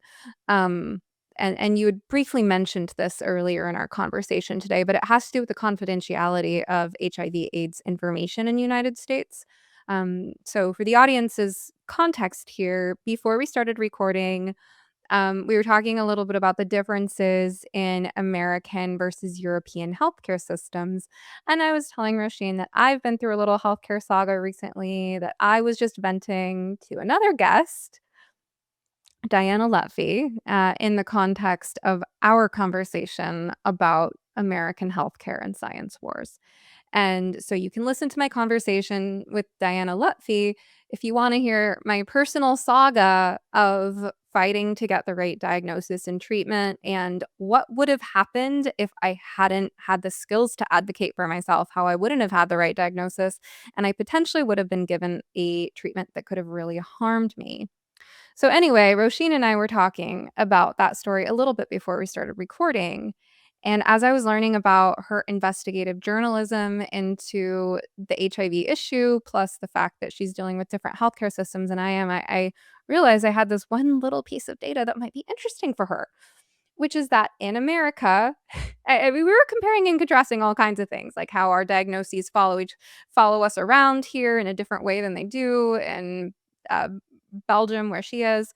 But there's this one little piece of data, which is that when you sign a release of information to authorize your healthcare providers to exchange information about your healthcare in the United States, HIV/AIDS information is its own category that you have to check the box for. So if you're authorizing, let's say, your previous therapist to release your records to your new therapist, your therapist to release your records to your psychiatrist, or vice versa, or you're authorizing your old doctor to release information to your new doctor or a specialist or anything like that, there is a specific checkbox for authorizing the release of information about HIV and AIDS information, separate from the rest of your health records, separate from the rest of your mental health record. There's also, by the way, I don't know if this is related or not, but when it comes to mental health, substance abuse is also its own category that you have to separately check the box for. So, for example, if you have a history of being treated for depression and alcoholism, you would have to specifically authorize that drug and alcohol treatment records be shared. You'd have to specifically request that. Otherwise, providers do not have the right to assume that you want that information shared. So, substance abuse treatment is its own category, and HIV/AIDS information is its own category. And the way that it's put forward on these forms makes you not want to check that box. And I say this as someone who this does not apply to me. I do not have HIV or AIDS. It's not something that I, personally have had to think about. But I know that when I'm a patient and I'm handed that form and I'm checking the box, do I authorize information about my HIV status? I don't check that box. In my case, it doesn't make a difference if I do or not because there's nothing to share. But someone who does have HIV or AIDS would specifically have to say that they want that shared. It is one of the most protected parts of their health record. And I can understand, in an absence of other context around this, I can understand why that's protected because of shame and stigma and stuff like that. But at the same time, this is a public health crisis. It is a sexually transmitted disease. And Róisín is pointing out there's all these other ways that people are being protected from, prosecution for knowingly spreading this harmful disease, which could be a malicious act. I mean, there's something bizarre going on there, and I just felt like I wanted listeners to understand that context. I think AIDS is just treated so differently from other conditions. And I think one of the reasons is because the first reason is because of stigma. And that was especially true back in the day. I'm just reading here that it was very much the case.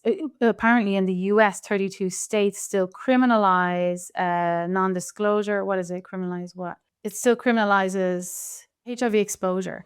So, yeah, there are these hangover laws in half of the states that say that you can be prosecuted. So they don't want to. But that's the thing. Like, that doesn't happen with any other conditions. It's treated so specially. First of all, as a stigma. They don't want to attach any stigma to the people who have AIDS or who have HIV. Sorry, and the other reason is because it's just this public health mission that is so huge everywhere.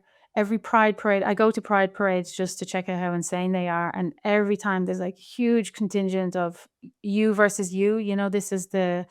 This is the campaign. This is the current manifestation of the End AIDS campaign: is you equals you, undetectable equals untransmissible. And what that means is, if you take your pills every day, you will get your level of circulating virus down so low that it'll be undetectable.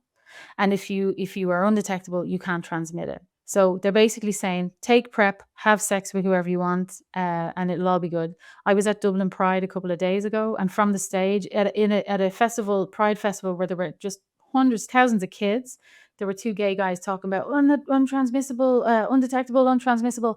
I am the safest butt to fuck tonight in this whole place because I've been taking PrEP. It's just like, there was a time when the message was, stay out of the bathhouses, stop being so promiscuous, stop fucking around so much, keep yourself clean, look after your health, don't be taking so many drugs, stop taking poppers, they're really bad for your health, and eat good, eat well, sleep well, And now it's like, go wild, just take your drugs. And it just seems like a really messed up thing. Also, when you consider, as we were talking about, all these other list of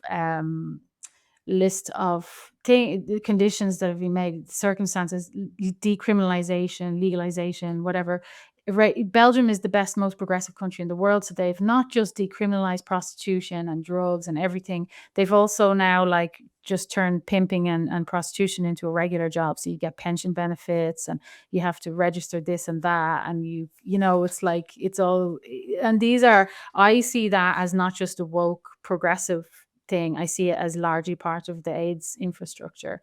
2030 is the big goal. I think they're going to make it now. Trump put a big bump in the road with his withdrawal from lots of different programs that were being supported by the Department of State. But I think they're going to manage it because it was so well advanced. The project was so well advanced that the infrastructure is there in a lot of the places. So yeah, what kind of a victory is it going to be the day that people, somebody at the WHO or wherever, the UN, stands at a pulpit and says, we did it, we defeated AIDS. And it's like, yeah, but what else did we lose along the way, you know?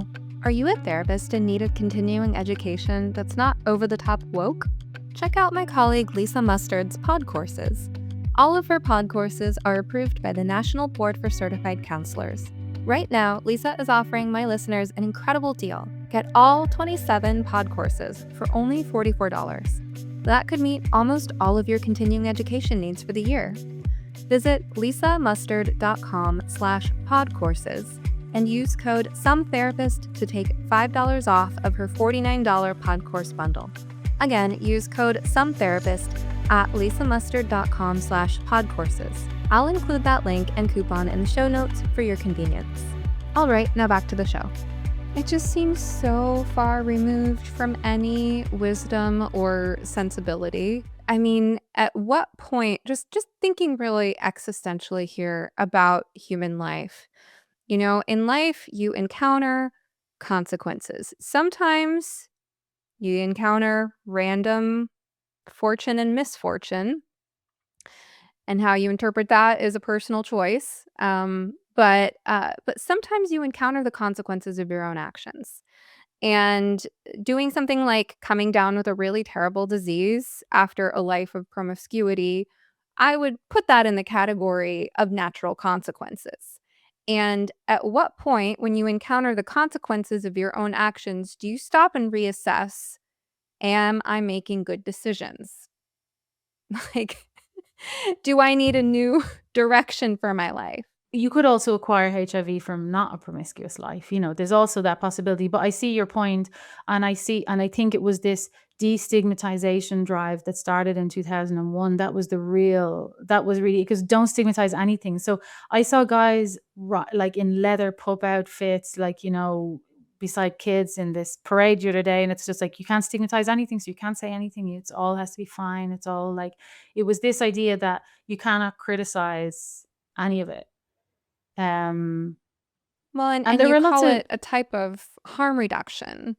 And apparently, this is what they say, yeah. when we talk about harm reduction, we see so many failures and unintended consequences. I mean, look at places like Portland and Seattle and San Francisco, which have had harm reduction campaigns with regard to really deadly drugs. A recent episode with Ryan Rogers, we talked about some other newer kinds of drugs that I didn't even know existed until he came on my show to talk about them. But setting aside the gas station drugs that he talked about, you Oh, know, yeah. like just classic, you know, opiates, right? Like these harm reduction campaigns that go around giving people clean needles to shoot up with. Like they're keeping people on the brink of death. They're not improving anyone's quality of life. They're not saving anyone from a terrible fate. They're just keeping people hovering on the brink of death. And it's like, what is the point of that? Keeping people alive a Right. little longer, but keeping them in hell? Like, that is what so many harm reduction policies seem to boil down to. A lot of the earlier Open Society Foundation's work was on harm reduction drug harm reduction, prostitution harm reduction. If your mission is to end the circulation of HIV, then this is a perfect policy. But for all other policies, it's just a kind of a disaster. Like, so if you look at it that way, like, what benefit is there of you know, this there's more money in HIV and AIDS than there is in any other Wait, public how do policy. these I don't know. policies actually fix HIV though? Because it seems to me like people are being encouraged to have more casual sex in high risk communities. They're being encouraged. So with the drugs, they're being encouraged to use, they're given clean needles so they don't spread HIV that way. So in Eastern Europe and in Russia, the big mode of transmission of HIV is needles, is drug use. In Africa, it's mother to child transmission. And I suspect that's because you can't be gay in Africa, so all the gay men are married with kids and they're having gay sex and then they're passing on to their wives and kids. But we don't talk about that because it's stigmatizing. But it's easier to talk about the drug needle stuff in Eastern Europe and Russia because it's less stigmatizing. But that's how that's supposed to work. But with the PrEP, what happened the first 20, 30 years of AIDS was they tried to, what was the slogan? There was a slogan like, it wasn't keep it in your pants, but something like that. There was some slogan that it should have been keep it in your pants, but it was like, there's an epidemic, stay home, keep clean. There was just like, behave yourself. This has gotten out of hand. You're all banging each other. Like, just calm down a bit. We have an issue here. People are dying. Um, but it just didn't work because people be fucking, like, that's just the way it is. And gay men are men, and men have very different sex drives to us. But gay men and straight men have the same sex drives to each other. They're all men, and they just kept, it wasn't working as a public policy. It just wasn't working because, and especially in places like, anywhere where it has to go underground, like Africa or whatever. Safe sex is just not possible. It's not. You can't go. You can't go to the mobile clinic and get condoms. Because you're shagging a man behind your wife's back. Like, it's very complicated when it's all illegal and all this stuff. So they were like, right, that didn't work. What we're going to do instead is we're going to just find a way.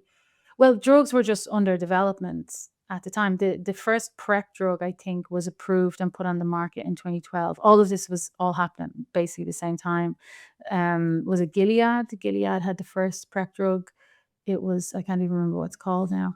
And since then that's gone off patent, and since then other ones have been introduced, and now you're gonna have a twice yearly shot of PrEP. So this is going to be great for the guys who can't get it together to take a pill every day, because it's hard to remember to take a pill every day when you're having chemsex parties for 3 days straight every week.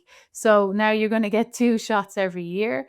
So basically at Dublin Pride at the weekend, that's what they were saying, is like, you can fuck anyone you want, everyone, millions of people, do what you want, and you're free and safe as long as you just take this drug. So it's a capitalist's dream, obviously, like, get every single person on this drug. They're going to hand it out cheaply in Africa and places where they don't have the resources for it. No, it's just like, oh God, are we going to celebrate this as a success? Like, this sounds awful, and then like no restraints, no nothing. Well, and here I was thinking that we were going to learn about the new WHO guidelines, but The main takeaway of that is that you're getting trans in your healthcare, whether you like it or not. But yeah, that was a wow. bit of a tangent. I mean, excellent work exposing these hidden connections that I wouldn't have even known to go looking for this one, and you found it. Well, if you read enough research into the origins of trans, HIV just comes up all the time. And then they rope in the girls, and they create the perfect social contagion to get to the girls, so that there's this, sweet and innocent looking cover story and this. I would challenge it a little bit in that the girls were reading Judith Butler and they were studying humanities stuff, and they were trans masks. They would have been, they liked the idea of messing with gender. And I think that the girls were able to provide this sort of intellectual backup for what all this was, for on one hand a group of AGPs from England and the Nordics, sort of, who said, I have a sickness, and I'm being treated for my sickness. And then you had the Fafafines and everything, who haven't got a clue, and just like, they're told that there's money going around if you can pretend to be trans.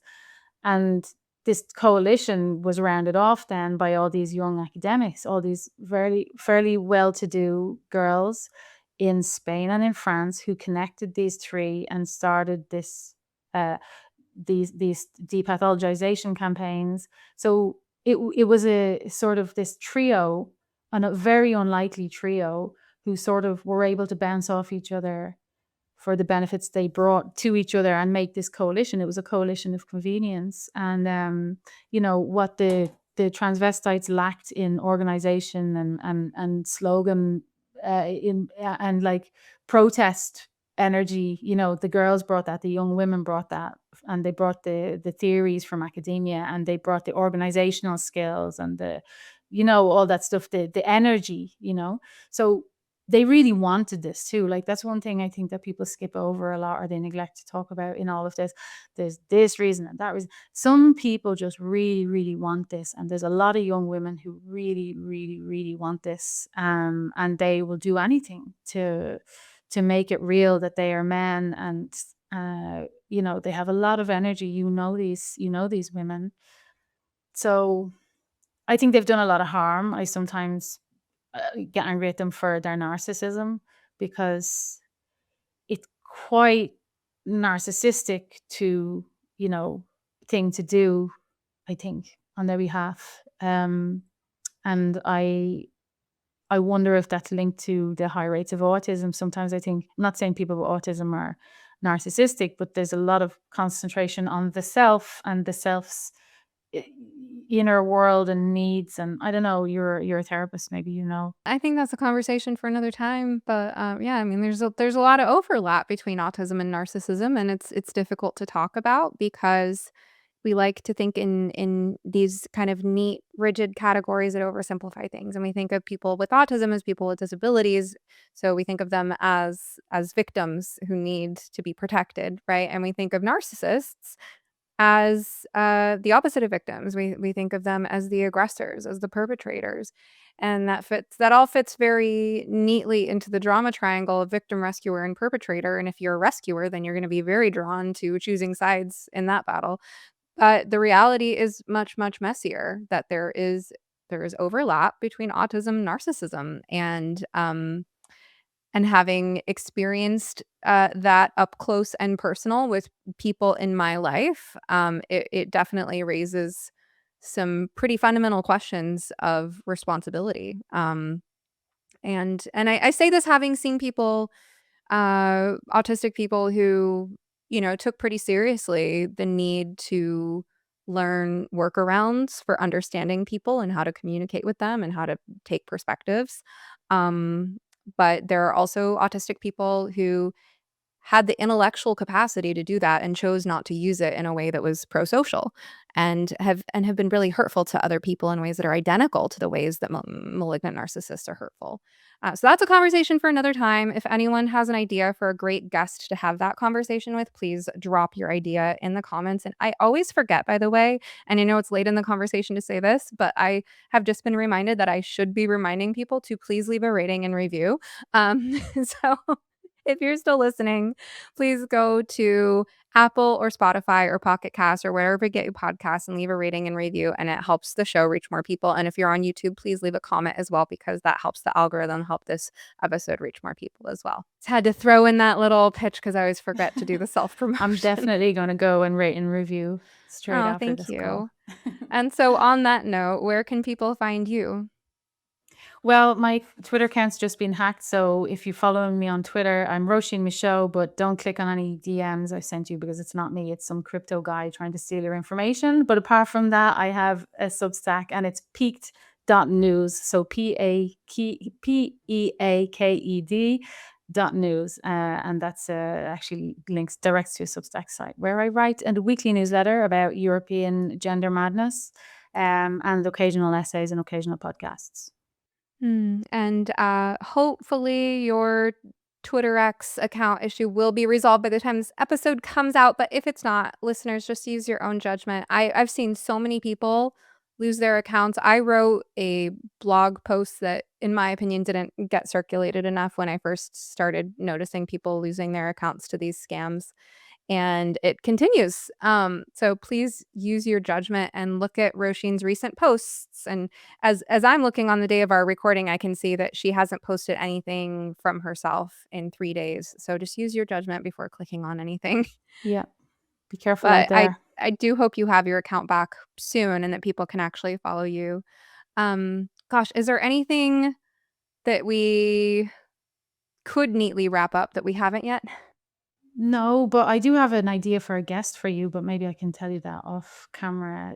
it's really important. It's a subject that's really important. It's in the US. It's kicking off a lot at the moment. Well, it has been, but it's kicking off in the UK. Conversion therapy bans. There's a Belgian friend of mine who has been he's being criminally investigated. She's a therapist like you, and she's been criminally investigated for conversion therapy. And she is actually leaving the country and going to Dubai. So we weren't allowed to talk about it for a very long time, but she's going to be free to talk about it. But she's a very interesting woman, very interesting case study. She's a therapist, and she's been seeing lots of ROGD kids also. And I would highly recommend that you talk to her. So if you wish to speak to, I don't know how often you have Europeans on your podcast. You're probably mostly Oh, often it's just stateside. I really appreciate, by the way, you being willing to stay up so late into your evening to talk with me.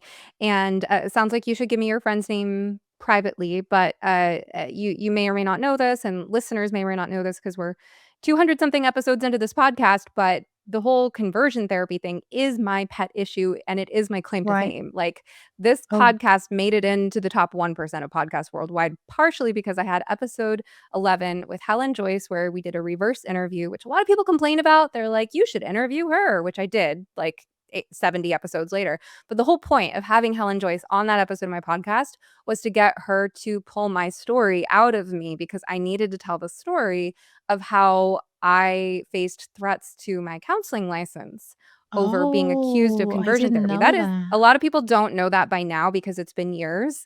But Yeah. that is like what initially like skyrocketed me into the public eye as a controversial figure.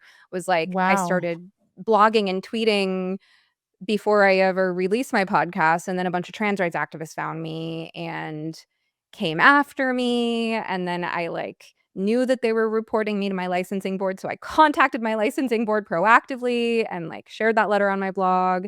And this is my 15 minutes of fame from like 2022. Um, so Okay. the conversion therapy bans are my pet issue. I'm very, very Right. passionate about this issue. And I just discussed this with Diana Lutfi. We do talk about what's going on in states like Colorado, where, we had the Childs versus Salazar Supreme Court case, which was a win for free speech. But then Colorado cracked down in the opposite direction by creating this really Orwellian legislation saying that, even families of deceased, like up to 5 years after their death, can sue a therapist for this alleged conversion therapy, which is not defined in any meaningful way, just completely subjective. Yeah, this is my pet issue. I get so worked up about it, and because it's creating such a chilling effect on the field. Like, it's destroying the field of counseling, it's destroying families, the ones who come to me for coaching. I could go on, go on. You need to help the UK turfs then, because they've just had their draft bill just dropped, and it's a nightmare, and I can't believe they've gone so far in so many ways, and then this just lands. So it would be really good to if you can help us with the arguments, and especially because you're so passionate about it, and you know a lot about it, you can talk to us about Yeah, you perhaps, can because introduce we're me to trying your to friend for sure. Go ahead. we're Sorry. trying to sort of game out messages that will work to help people understand what this really is. But yeah, a conversation for That's why another Helen day. Joyce interviewed me, Hmm. because of I'm gonna listen to that. her role over Yes. there. This interview was from 2022. And for everyone who complained that she interviewed me again, that was the plan, because I needed to tell this story. And then 70 episodes later, I had her back on, and we did normal me interview her thing. But yeah, Episode 11. episode 11 of my podcast, Okay, I'm back gonna when I still listen to had it. like bleached blonde hair. Oh, really? Okay. I look forward to checking it out. That was a crazy idea.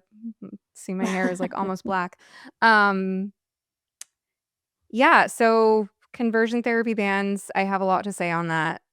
It's a mess, and I'm happy to talk to your friend. I have found that testifying in court is really stressful. It's Oh, I would hate that. not my Yeah. favorite thing, but I like talking to people and helping people clarify their thoughts on these things. Yeah. Um, anyway, okay. Yeah. So I guess, Let's get back to each other on that, because that's, okay. yeah, you could help us with that. Yeah, sounds good. Brilliant. And I'd love to talk to your friend at some point. Okay. Well, uh, I definitely learned something new today.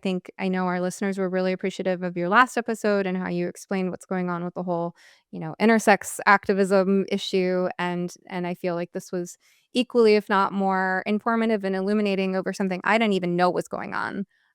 So really appreciate your work, and I look forward to whenever the next time we catch up. I'm sure you'll be working on something equally Yeah, interesting then as well. many, many things. Yeah, I'll keep you Do you have a posted. book coming out at some point? I would love to, but I don't have time to write it. But I would like to. I have a great idea. I just need to find somebody who will give me money to write it. But there is a WDI, the Women's Declaration International. They have made a book on the turf resistance around the world, and I wrote the Europe chapter, and that's coming out Oh, cool. in yeah. And Vaishnavi, I hope I'm pronouncing her name right. She wrote the Vaishnavi Asia Sundar? chapter. Oh, Yes, who cool. you know. And then, yeah, a bunch of Brit turfs wrote the UK chapter. And yeah, that's going to be good. It's coming. It's been launched in Sydney in September, I think October. So watch out for that. Okay, very cool. Well, Róisín, always so good to see you and connect with you, and thank you so much for Yes. coming again on the podcast. You too, Stephanie. Thanks. Thank you for listening to You Must Be Some Kind of Therapist. If you enjoyed this episode, kindly take a moment to rate, review, share, or comment on it using your platform of choice. And of course, please remember, podcasts are not therapy, and I'm not your therapist. Special thanks to Joey Pecoraro for this awesome theme song, Half Awake, and to Pods by Nick for production. For help navigating the impact of the gender craze on your family, be sure to check out my program for parents, ROGD Repair.